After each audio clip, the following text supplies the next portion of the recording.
Aduh, silakan duduk. Ini gara-gara Niko nih semua nih. Orang Kristen kocak ya. Lagunya praise nangis. Lagunya nggak melo ya, lagunya loncat-loncat tapi air mata mengalir. Thank you banget Kak Agus. Sama-sama thank you kalau gitu. Oh iya bagi Tuhan ya.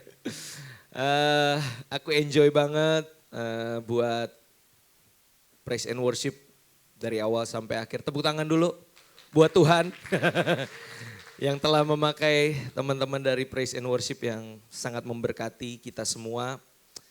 Dan ini yang aku suka ketika mau memulai sebuah khotbah, maka hati pertama yang harus digemburkan itu bukan hanya jemaatnya tapi pembicaranya. Dan enggak di setiap momen aku menikmati sebuah penyembahan yang begitu menyegarkan. Satu dari, yang gak boleh ya dibilang sedikit nanti disangka gimana banget gitu ya. Iya, satu dari beberapa ya yang membuat hatiku digemburkan ya, salah satunya pada sore hari ini. Jadi aku bersyukur banget sehingga aku percaya Tuhan mau sampaikan sesuatu yang dahsyat buat setiap kita. Haleluya, teman-teman, ini kedua kali ya. Kedua kalinya saya boleh kembali melayani di Joshua Generation. Thank you sekali lagi Kak Agus dan teman-teman semua. Dan hari ini aku rindu membagikan sebuah kebenaran firman Tuhan yang tentunya masih berhubungan dengan tema besar yang ngomongin soal spirit led dan bagaimana di dalam pimpinan Roh Kudus itu kita akan melewati musim-musim kehidupan yang bisa berubah. Maka dari itu hari ini kita mau membahas satu tema yang judulnya adalah Season of Change. Bilang sama saya Season of Change. Atau musim perubahan. Nah tentunya teman-teman setiap kita suka nggak suka, siap nggak siap, musim itu pasti berganti. Ya kan kalau di luar negeri itu ada 4 musim, tapi di Indonesia mungkin lebih terprediksi adanya hujan dan kemarau. Tetapi sekali lagi nggak seperti teori, dulu kan kita belajar oh musim kemarau itu di bulan apa sampai apa, nanti yang baru hujan. Buktinya hari ini kita kegocek ya kan. Ini masih bulan Juni ya. Tapi hujannya sudah sederas itu. Jadi ya sama seperti musim kehidupan kita yang unpredictable. Ya kita nggak pernah bisa memprediksi sedemikian rupa. Pasti ada kejutan-kejutan. Pasti ada misteri yang menanti di hadapan kita. Dan mungkin bisa membuat kita ragu, membuat kita khawatir, takut akan hari esok. Tetapi sekali lagi lagu-lagu tadi sudah mengingatkan kita kembali bahwa Tuhan yang sama yang menyertai kita.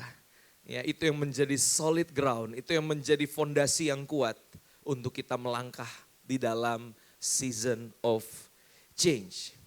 Nah sebelum ya kan perkenalan diri ya, siapa tahu tahun lalu waktu saya pelayanan di sini ada yang nggak datang, jadi saya sekali lagi memperkenalkan diri. Nama saya Randy Chandra Dinata Shalom. Dan saya sudah menikah, punya seorang istri saya di depan. Kak Dita ini ada kamera tuh, boleh dada-dada kamera. Ya jadi ini istriku namanya Dita, kami menikah tahun 2013. Dan kami dikaruniai 2 orang anak, yang laki-laki namanya Dominic, usianya 6 tahun ya, dan dia sudah punya kesibukannya di weekend ini ya. Jadi kalau diajak pelayanan dia sudah bisa memilih untuk di rumah aja deh, Pah, Mah, oke deh gitu ya. Karena rumah kita deketan sama rumah Oma, jadi bisa ada daycare Oma gitu ya, titip sama Oma. Nah yang kedua, yang kecil namanya Emily. Emily dada-dada sama om tantenya? Iya malu dia. Ya, ini namanya Emily, usianya 6 tahun dan puji Tuhan ya dikaruniakan sepasang oleh Tuhan. Dan kami melayani di daerah Menteng, Jakarta Pusat di satu gereja namanya GBI Ebenezer.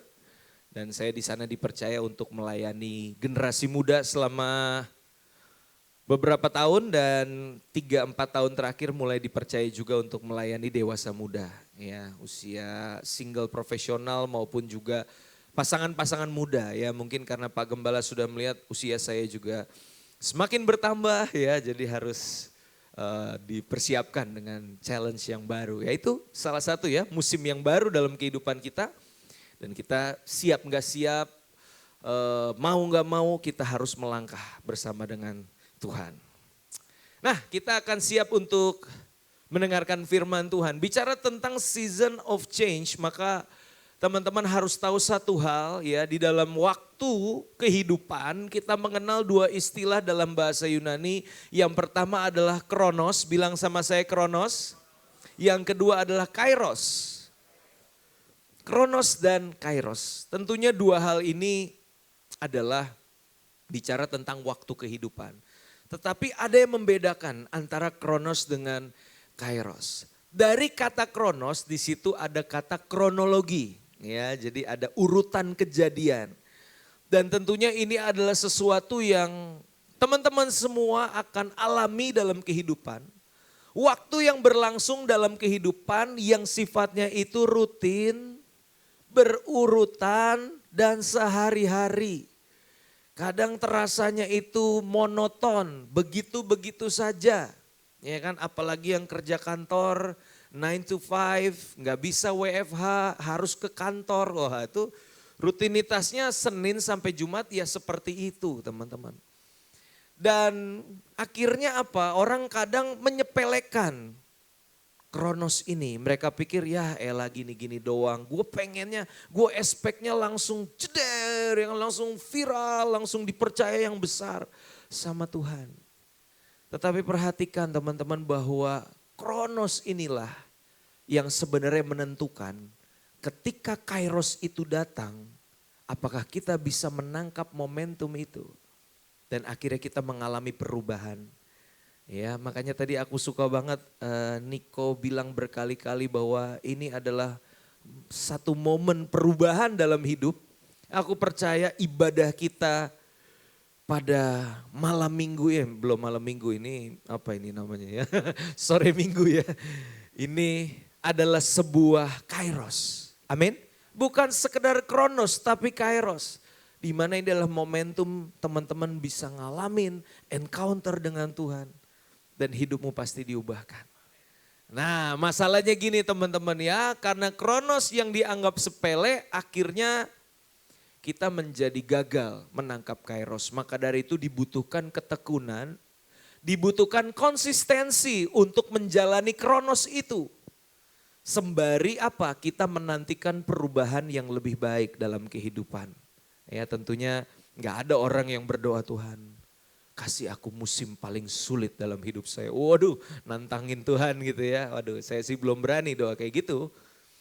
Tapi ada pepatah yang bilang kita harus sedia payung sebelum hujan. Ya, jadi kita juga expecting yang terbaik tapi juga preparing for the worst ketika sesuatu yang tanda kutip tidak mengenakan terjadi dalam hidup kita, kita siap. Nah itu semua ditentukan di dalam kronos. Nah selain kronos ada juga yang namanya kairos. Kairos itu bicara tentang God's timing. Waktunya Tuhan, momentum di dalam hidup kita yang tidak datang setiap saat. Ya, enggak setiap hari kita ngalamin momentum itu. Dan ketika kita aware akan momen itu, kita tangkap momen itu, apa yang terjadi? Itu berpotensi mengubahkan hidup. Nah makanya di dalam kronos kita butuh ketekunan dan konsistensi. Sedangkan di dalam kairos kita butuh kepekaan. Bilang sama saya kepekaan. Keberanian. Dua hal ini teman-teman. Untuk kita bisa melangkah dan akhirnya menangkap momentum perubahan tersebut. Kita butuh peka. Ya, apalagi cewek-cewek di sini kan berharap cowok-cowok juga peka ya. Dengan kode yang lembut maupun kode keras ya. Harusnya peka gitu. Begitupun kita sebagai anak-anak Tuhan ketika diperhadapkan dengan kairos harusnya kita punya kepekaan itu. Dan ketika kita aware, kita mulai peka akan hal tersebut, maka hal yang lain adalah berani untuk melangkah. Karena sekedar tahu ini waktunya tapi tidak melangkah, apa gunanya? Ya kan? Ada cewek cantik depan kita. Wah, udah jomblo sekian lama. Ini Kairos. Tapi yang jomblo ketawanya agak ngenes gitu ya. Yang udah punya pasangan tawanya ngeledek ya. Tapi kalau yang jomblo ini senyumnya agak getir ya. Karena memang itu sering kali terjadi. Ada kesempatan untuk PDKT, untuk bisa mengenal lebih dekat. Tapi kita justru nggak berani maju. Akhirnya sama seperti Yesus disalib. Tapi kita disalib dalam hal yang lain. Nah makanya teman-teman dua hal ini penting. Kronos dan Kairos. Nah sekarang pertanyaannya yang akan kita bahas pada sore hari ini. Kalau kita udah tahu ada yang namanya Kronos dan Kairos. Pertanyaannya adalah apa yang perlu anak-anak Tuhan persiapkan di dalam mengantisipasi perubahan musim kehidupan itu. Apa yang perlu dipersiapkan di dalam Kronos maupun ketika Kairos itu datang kita bisa mengantisipasinya. Nah minimal ada 3 hal yang saya mau bagikan pada sore hari ini. Yang pertama teman-teman. Bahwa di dalam Kronos hidup kita perlu belajar untuk apa? Setialah dalam perkara kecil. Nah, ini sesuatu yang kayaknya udah sering denger Kak. Gitu lagi Kak. Ya iya, tapi ya tadi kan saya bilang Kronos itu butuhnya ketekunan dan konsistensi. Dan perkara kecil ini harus dihadapi dengan ketekunan teman-teman. Dan juga konsistensi. Di dalam Lukas pasal yang ke-16 ayat 10 dikatakan, barang siapa setia dalam perkara-perkara kecil, ya saya bilang ini perkara kecil maka tulisannya ukurannya saya bikin kecil ya. Enggak ada maksud itu ya, tapi kecil juga ya. Kebaca ya tapi ya, baca ya. Barang siapa setia dalam perkara-perkara kecil, ia setia juga dalam perkara-perkara besar. Dan barang siapa tidak benar dalam perkara-perkara kecil, ia tidak benar juga dalam perkara-perkara besar. Nah teman-teman ketika kita sedang menantikan Kairos, di mana ada perkara besar yang Tuhan percayakan dalam hidup kita. Maka yang pertama Tuhan saksikan, Tuhan sedang perhatikan dalam hidup kita adalah adakah kita setia di dalam melakukan hal-hal yang kecil. Ya, semua itu dimulai dari hal yang kecil, teman-teman. Tidak ada sesuatu yang langsung terjadi begitu saja. Kalaupun ada, ya viral mendadak, biasanya orang gak akan siap. Dan akhirnya cepat naik, cepat turun. Tetapi kita kan gak mau seperti itu. Kita mau melalui proses yang natural, yang alami. Ya, di mana ketika kita mengerjakan perkara-perkara kecil itu, kita sedang mempersiapkan diri untuk menerima yang besar. Nah makanya daripada teman-teman dan saya ongkang-ongkang kaki, ya kan kipas-kipas gitu ya, rebahan sampai bilang mana nih janji Tuhan enggak digenapi dalam hidup saya. Daripada kita menunggu Kairos secara pasif, mengapa kita tidak menjalani Kronos sehari-hari kita dengan aktif, dengan excitement, dengan penuh gairah, dengan penuh semangat. Amin. Coba lihat tadi Niko WL loncat-loncat gitu. Semangat kan kita semua ya.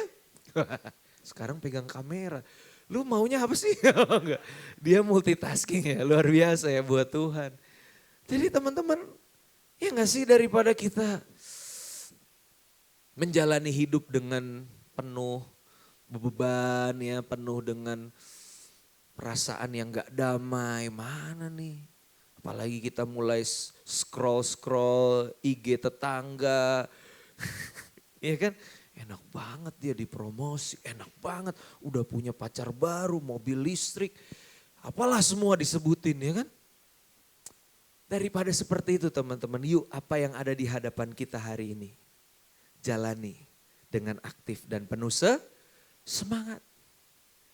Setialah dalam mengambil keputusan yang benar teman-teman. Walaupun gak ada yang lihat, gak ada kamera yang menyorot. Lakukan itu secara konsisten. Sekalipun kelihatannya sepele, monoton, lakukan. Ya, saya hobi main bola. Tadi pagi jam 6 pagi saya bela-belain main bola. Iya, jadi sebulan sekali saya punya jadwal main mini soccer. Nanti mungkin Josken boleh gabung lah ya.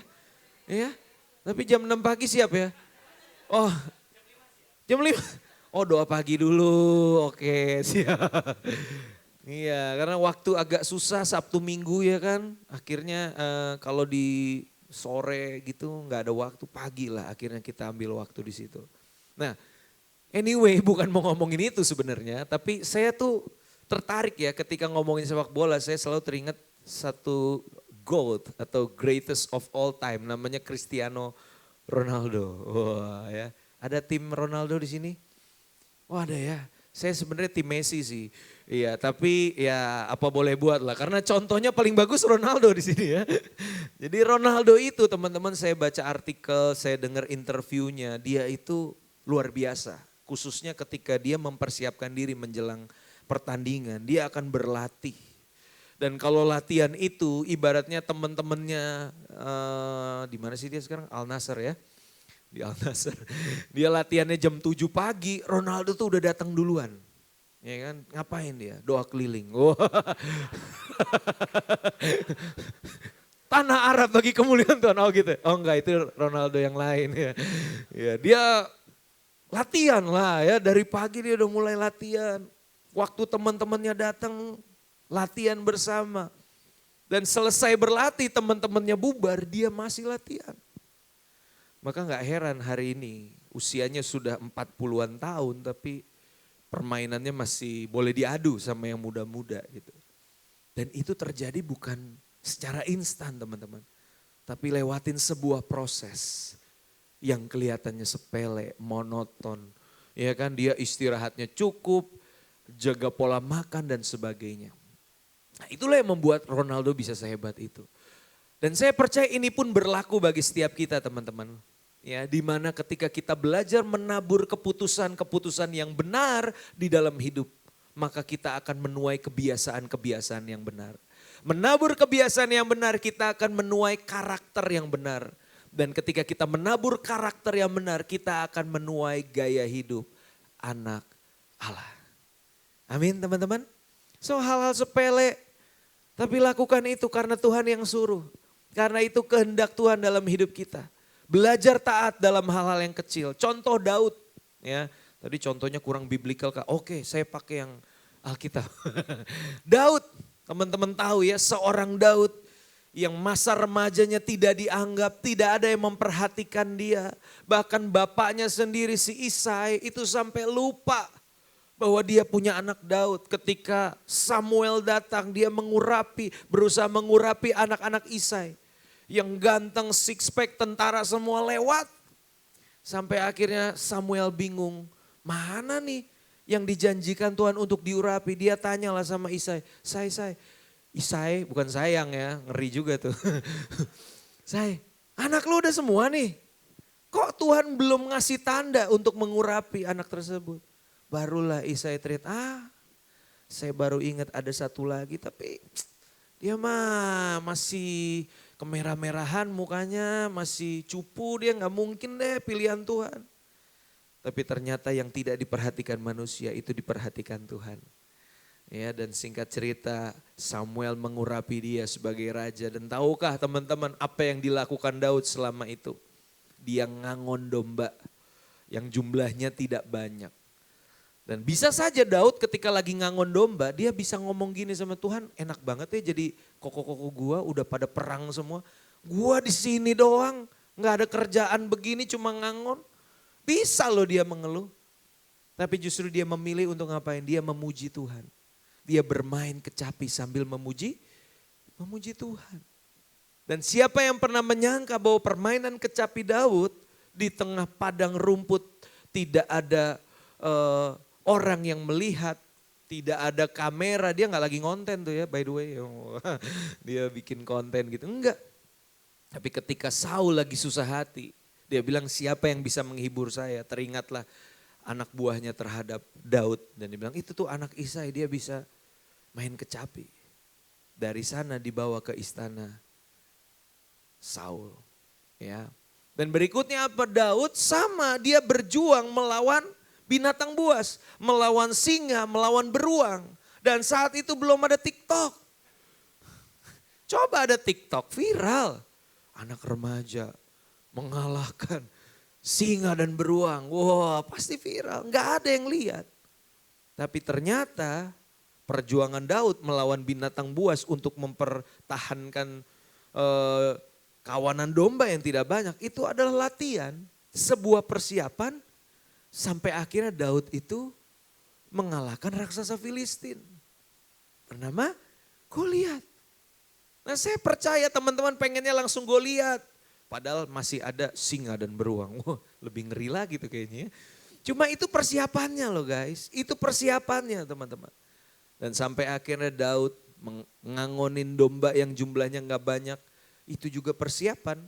Sampai akhirnya Tuhan percayakan ini loh domba-domba Israel yang dikatakan tegar tengkuk. Yang gak pernah taat, gak pernah nurut. Tapi dipercayakan Tuhan bagi Daud untuk menggembalakannya sebagai raja. Amin teman-teman. So ayo belajar setia dalam perkara kecil. Jangan malah begini teman-teman. Kita merasa diri terlalu besar untuk dipercayakan yang kecil. Kalau orang merasa diri terlalu besar untuk melakukan perkara kecil, bisa jadi hatinya masih terlalu kecil untuk menerima perkara yang besar. Hari ini tugasku ngapain nih Kak Agus? Tim PW udah lengkap ya kan. Kamera udah ada yang megang. Kalau beres-beres bangku gimana? Beres-beres bangku. Anda tidak tahu siapa saya. Dia langsung ngomel-ngomel. Pengennya langsung khotbah Kak gitu ya. Kan semua berproses teman-teman. Ya kan ketika kita dipercayakan sesuatu yang kecil. Dan kita lakukan itu dengan setia, Tuhan tuh sedang memperbesar kapasitas hati kita loh. Sehingga waktu dipercaya yang besar, kita nggak norak. Kita nggak kaget. Kita masih, jalannya masih napak.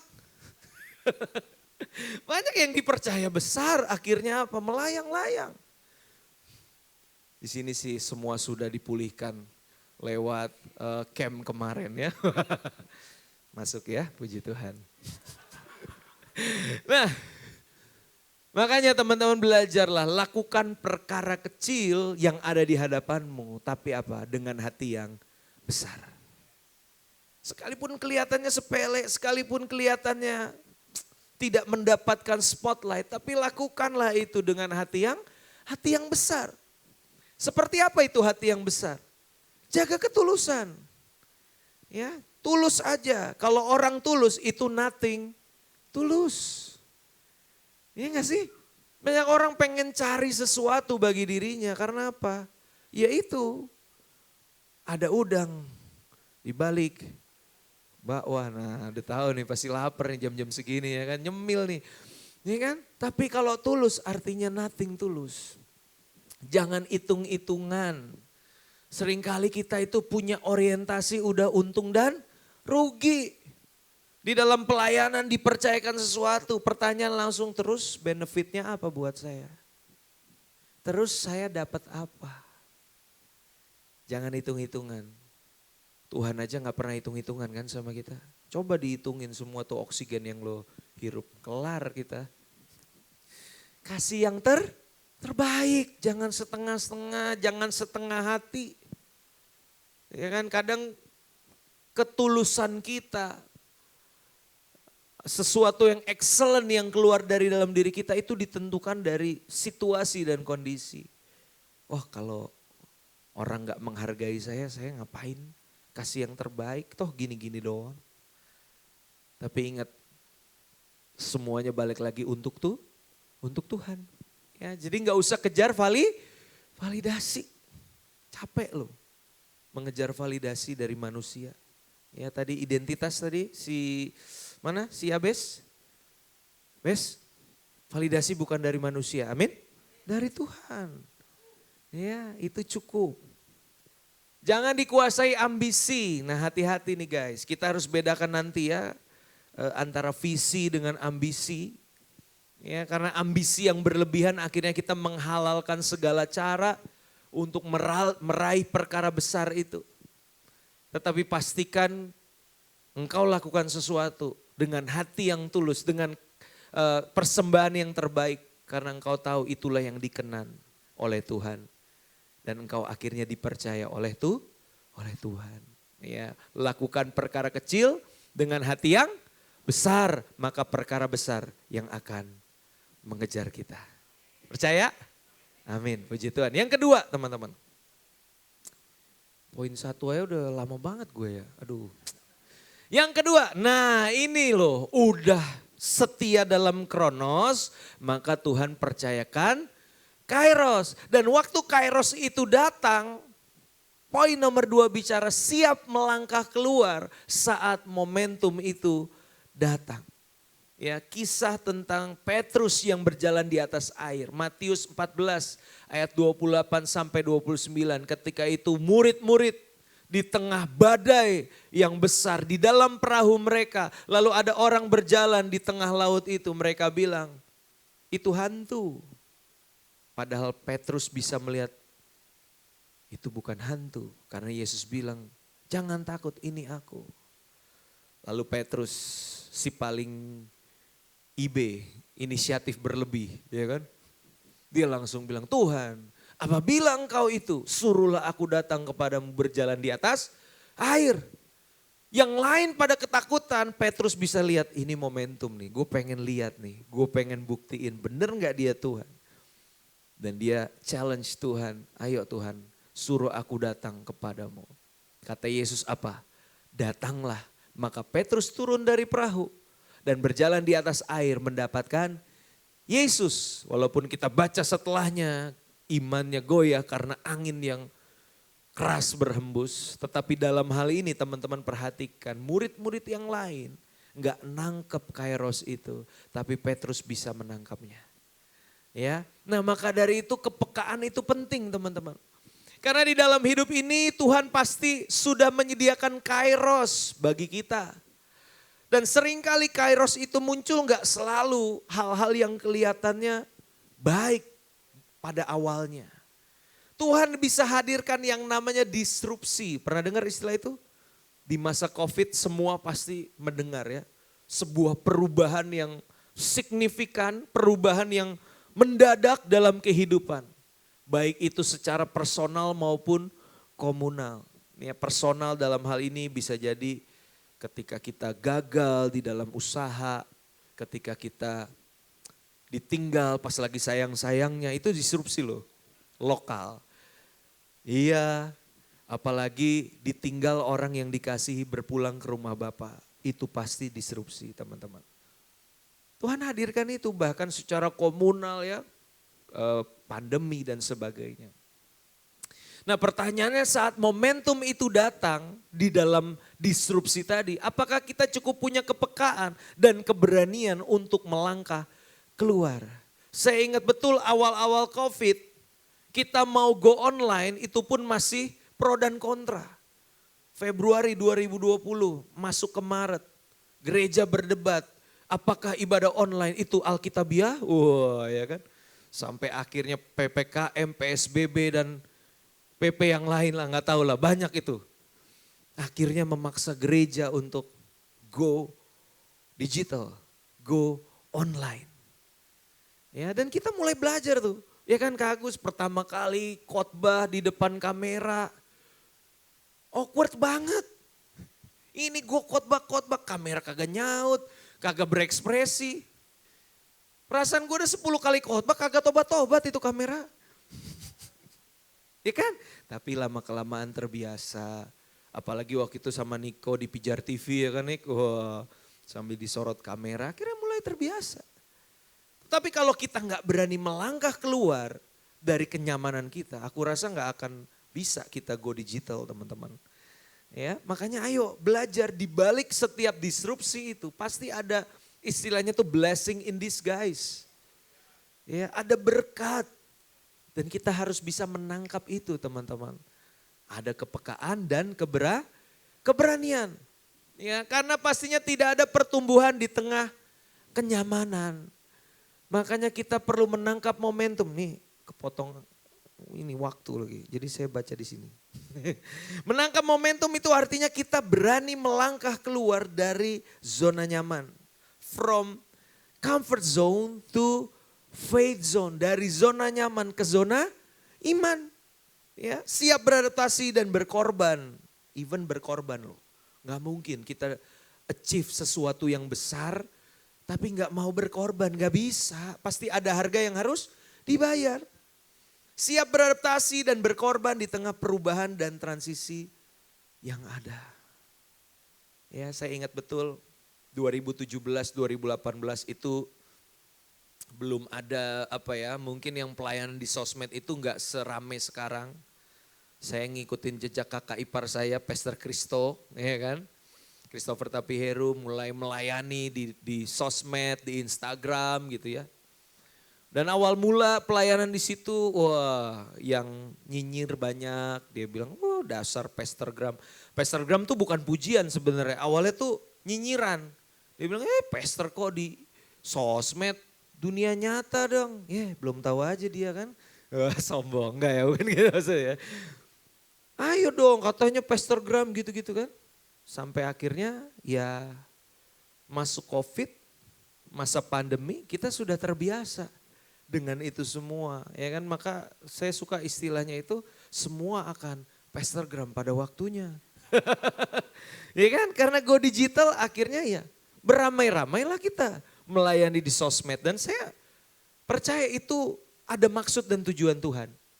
Ya supaya generasi muda apalagi masuk Z, generasi Alpha, generasinya Emily, itu lihat aja yang dipegang dari tadi. Gadget. Ya kan? Jadi itu adalah cara Tuhan teman-teman. Ya untuk membawa kita menangkap momentum yang ada. Nah, saya suka satu quotes dari Pastor Jeffrey Rahmat. Beliau pernah bilang gini, if you change what you should continue, you will lose your identity. But if you continue what you should change, you will become irrelevant. Bicara tentang perubahan, memang kita mendambakan perubahan.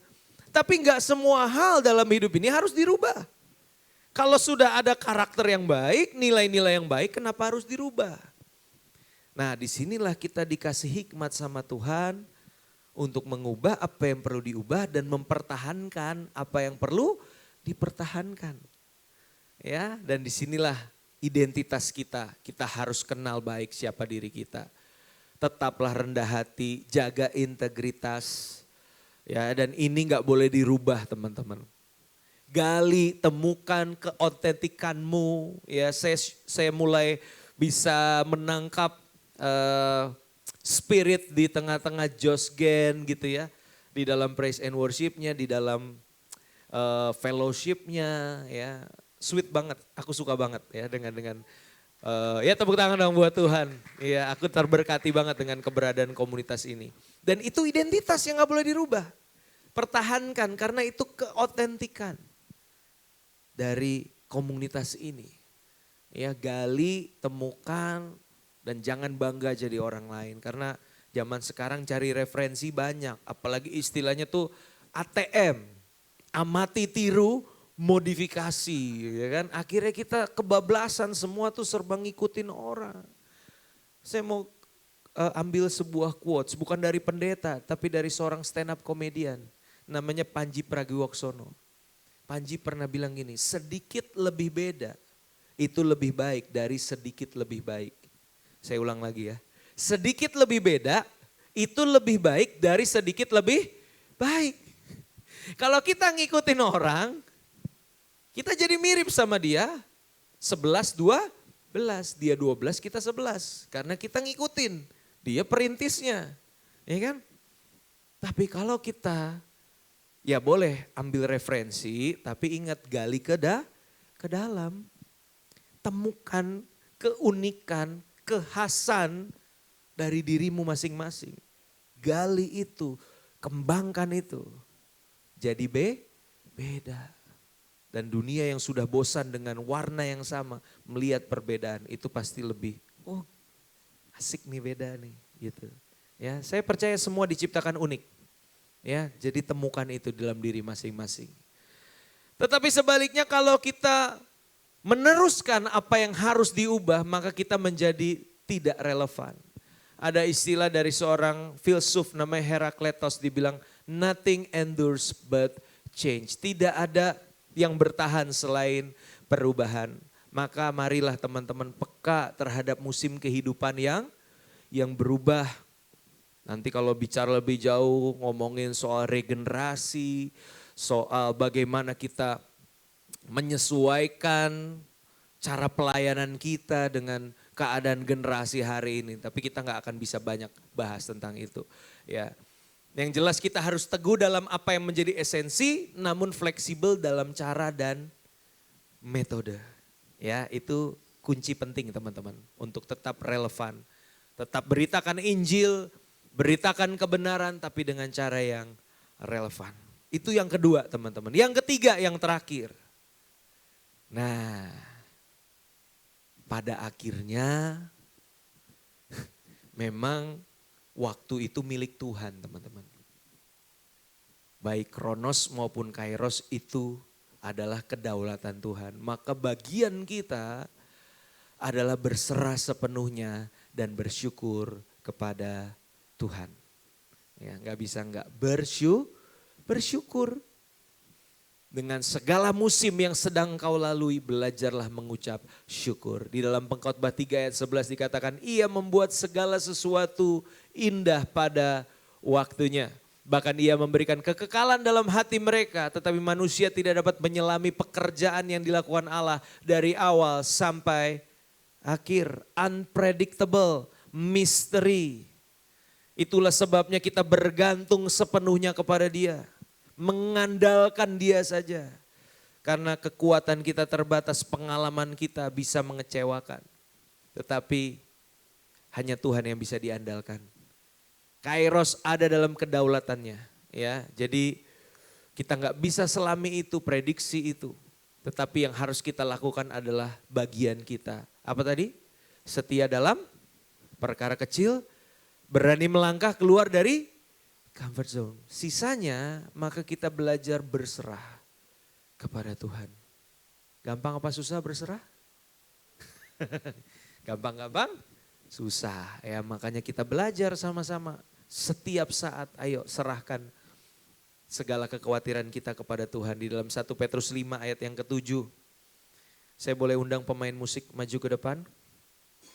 Dikatakan serahkanlah segala kekhawatiranmu kepadanya sebab ia yang memelihara kamu. Overthinking, kekhawatiran, keraguan, asumsi-asumsi negatif. Negative thinking itu bukan untuk direnungkan, tapi untuk diserahkan. Nah, seringkali yang terjadi kebalik. Yang namanya visi, potensi, bukannya direnungkan dan dikerjakan, dilupakan. Giliran overthinking itu direnungkan siang dan malam. Padahal yang disuruh direnungkan siang dan malam apa? Firman Tuhan. Ini kan kita malah renungin si dia yang sudah jauh di sana. Iya kan? Makanya ayo jangan sampai ketuker teman-teman. Ya, apa yang perlu dikerjakan dengan sekuat tenaga, direnungkan baik-baik. Dan apa yang perlu diserahkan kepada Tuhan. Terakhir, ada sebuah potongan doa yang disebut sebagai sanity prayer atau doa perteduhan. Dari seorang pendeta teolog namanya Reinhold Niebuhr. Dia bilang gini, God grant me the serenity to accept the things I cannot change, the courage to change the things I can, and the wisdom to know the difference. Yang artinya adalah, Tuhan kasih aku keteduhan hati, ketenangan hati. Untuk aku bisa menerima hal-hal yang tidak bisa aku ubah. Banyak hal dalam hidup ini yang tidak bisa kita ubah. Penilaian orang terhadap kita, validasi orang terhadap kita, hasil akhir dari proses yang sedang kita usahakan. Sometimes kita udah usaha yang terbaik tapi mungkin hasilnya berbeda. Disitulah kita belajar minta perteduhan sama Tuhan. Kasih ketenangan aku Tuhan. melewati musim badai ini dengan tenang. Tetapi apa? Kasih aku keberanian to change the things I can. Cara kita merespon, cara kita mempersiapkan diri, cara kita belajar dari kegagalan, itu hal-hal yang bisa kita ubah teman-teman. Dan berikutnya apa? Kasih aku pengertian, kasih aku hikmat untuk bisa membedakan keduanya. Supaya apa? Colek kanan kiri bilang, jangan kebolak-balik. Amin. Amin teman-teman. Berikan kemuliaan buat Tuhan Yesus. Saya undang kita semua bangkit berdiri. Kau milik kami Tuhan. Dan itu cukup buat kami. Biar setiap hati pada sore hari ini Tuhan boleh kembali dipenuhi dengan cinta itu. Sehingga gak ada lagi tawar hati. Sehingga tidak ada lagi ruang untuk ketakutan, untuk keraguan, untuk kebimbangan. Berganti dengan keyakinan, dengan pengharapan, dengan semangat yang baru. Karena Tuhan yang kami sembah bukan Tuhan yang jauh. He is Immanuel. Dia beserta dengan kita. Bahkan tinggal di dalam kita. You'll never walk alone. Karena dia bersamamu. Dan yang bersamamu itu setia. Thank you Tuhan buat sore hari ini. Berkat-Mu tercurah. Buat Joshua Generation. Aku bersyukur. Buat setiap hati yang mau berdiri bagi generasi.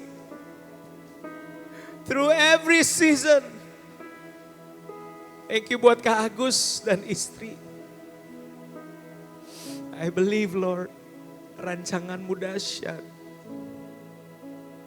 Lebih indah, lebih mulia. Lebih awesome dari yang bisa kami bayangkan dan pikirkan. There's a giant inside of you. Dan terus sedang bergerak. Sedang bekerja.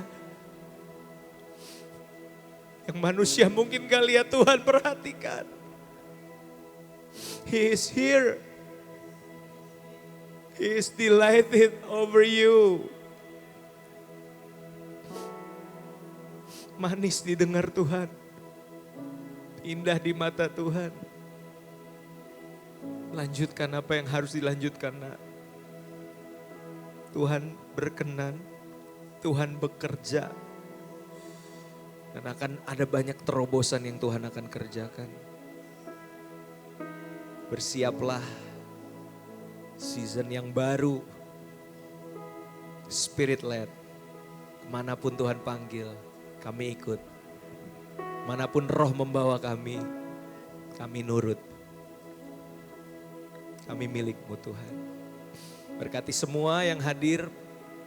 Sore hari ini gak ada yang terlewat Tuhan. Pribadi lepas pribadi. Berperkaralah dengan Tuhan. Dia pengenal-Mu, Dia tahu betul apa yang sedang kau gumuli dan alami. Dia gunung batumu satu-satunya. Dia pengharapanmu satu-satunya. Kami terima semua berkat-Mu sore hari ini dengan iman, dengan penuh ucapan syukur. Hanya di dalam nama Tuhan Yesus. Semua yang diberkati Tuhan, mari sama-sama kita katakan. Amin. Berikan kemuliaan buat Tuhan Yesus. Silakan duduk teman-teman. Wow. Keren banget khotbahnya. Ngeri banget ya. Udah siap berubah? Siap banget. Oke. Apa? Kamu begini apa? Mau Stretching. Oke, kita mau kasih berkat balik ya ke Kak Randy. Ya. Kita mau ucapin say thank you. Gayanya jempol ala Next Carlos gitu guys yang jempol banyak-banyak.